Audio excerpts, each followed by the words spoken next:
Deuxième journée des éliminatoires de la Coupe d'Afrique des Nations 2023 en Côte d'Ivoire. Les Panthères du Gabon vont affronter les Mourabitounes de Mauritanie à Bongoville, à Franceville. Enfin, après Franceville, c'est au sud-est du Gabon. On rappelle que dans le premier duel de fauve, les Panthères se sont imposés dans des conditions difficiles face aux Léopards de RDC au stade des Martyrs de Kinshasa. Jérémy Nzamba, vous êtes un spectateur attentif de ces différents matchs. Vous avez regardé et finalement, au-delà de tout ce qui a pu entourer ce match, comment pensez-vous que les Gabonais vont aborder celui de ce mercredi à Franceville? Il me serait difficile de prédire l'avenir, mais simplement, ce que j'ai constaté chez les Gabonais, c'est une volonté de sauver la patrie, une volonté de respecter les consignes techniques et tactiques livrées par le coach Anissé Yala, citons-le, parce que tout le monde sait que le coach, le sélectionneur national principal, Patrice Neveu, n'était pas là, il n'était pas sur le banc du moins. Donc je pense que les Panthères peuvent sauver leur peau. Parce que vous avez bien dit que ce sont les fauves. Alors, il s'agit d'un combat de fauves. Hein? Bon, donc il faut dire que les Panthères peuvent sauver leur peau, mais à condition que les Panthères ne fassent pas la grosse tête. Qu'elles se disent que nous avons gagné une manche, mais qu'il nous reste à gagner d'autres manches pour aller sereinement vers la qualification pour cette CAN 2023 en Côte d'Ivoire. Les Panthères se sont imposés en République démocratique du Congo avec un groupe diminué. Ce sont des remplaçants qui ont été alignés et finalement ont fait la différence. Ça vient peut-être régler la question de la profondeur du banc qui a souvent été évoquée.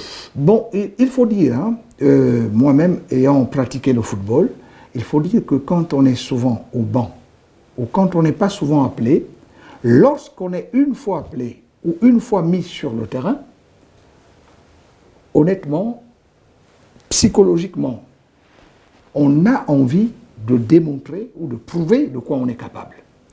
Parce que c'est ça aussi le problème. Parce que les gens ont l'habitude de se dire que, bon, ben, écoutez, bon, il y a des titulaires inamovibles. Non, dans le sport, il n'y a pas de titulaires inamovibles. Il n'y a que des gens qui travaillent et des gens qu'on juge sur leur œuvre.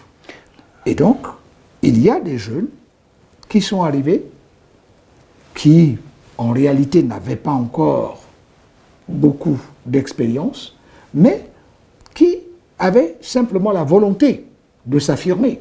Et ça va peut-être mettre un peu plus de pression sur les épaules des titulaires pour faire aussi bien ou bien mieux face aux Mourabitounes de Mauritanie. Ce qui est tout à fait normal. Les Panthères gagneraient à ce que ça soit ainsi. Parce qu'il ne faut pas penser que, parce que nous sommes titulaires, ben, nous avons l'apanage de la connaissance du football. Non. Le football, tout comme tout autre art, est une affaire d'abord de discipline, est une affaire de compétition, est une affaire de concurrence, est une affaire de, mais de courage.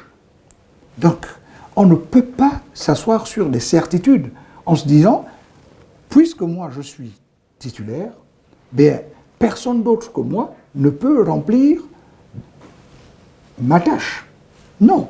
Et je crois que c'est en cela que les Panthères ont à gagner. Ça veut dire que même le sélectionneur doit à présent essayer maintenant d'imaginer un certain nombre de schémas. Et dans ce groupe I, on rappelle que les Mourabitounes de Mauritanie, qui ont également fait une excellente préparation, ils ont à leur tête l'ex-sélectionneur des Comores. Alors, la préparation à leur niveau a été irréprochable. Ils ont également autour une organisation qui est fiable, parce qu'on a vu également dans quelles conditions ces joueurs voyagent. La Mauritanie n'a rien à perdre en venant au Gabon, puisque c'est la première place qui est en jeu dans ce groupe. Tout simplement que les Mauritaniens, les Mourabitoun, viennent en tant qu'outsiders.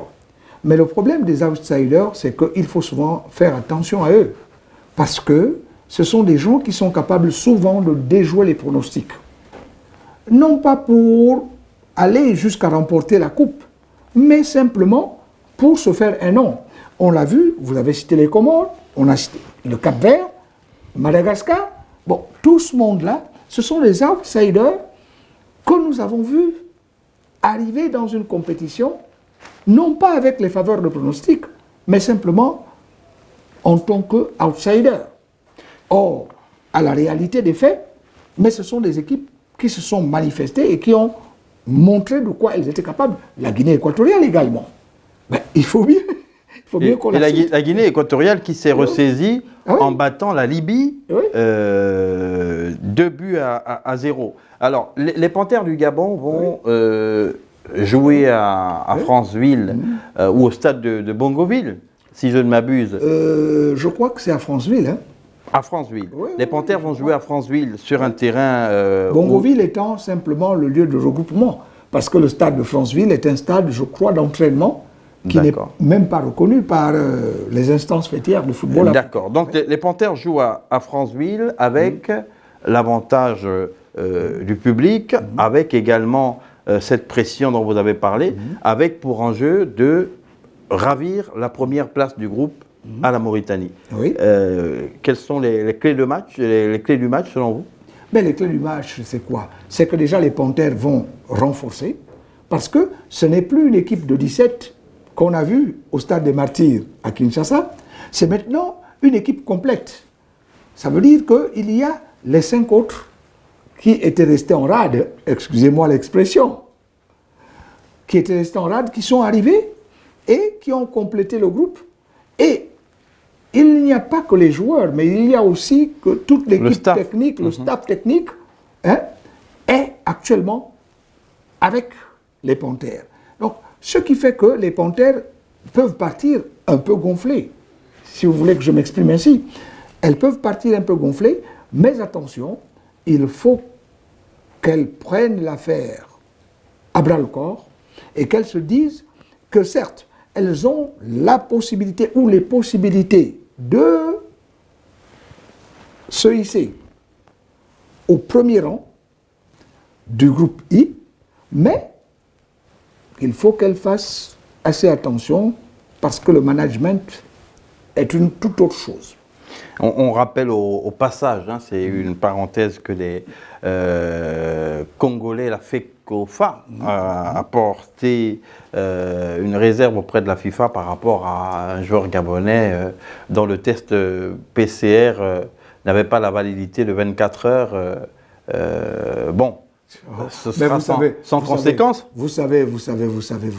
Ce n'est pas pour un détail aussi minime que, normalement, la FIFA va faire rejouer un match, parce que je crois que c'est de cela qu'il s'agit. Ce n'est pas pour un détail aussi minime que la FIFA va faire rejouer un match. On a déjà vu dans des cas beaucoup plus importants. Il y a eu par exemple le cas de Kanga Gelor. Kanga Gelor, à qui on a carrément dénié la nationalité gabonaise. En tout cas, c'est désormais derrière nous. Ce mercredi, Jérémy Nzamba, les Panthères du Gabon vont être opposés à partir de 17h face aux Mourabitoun de Mauritanie.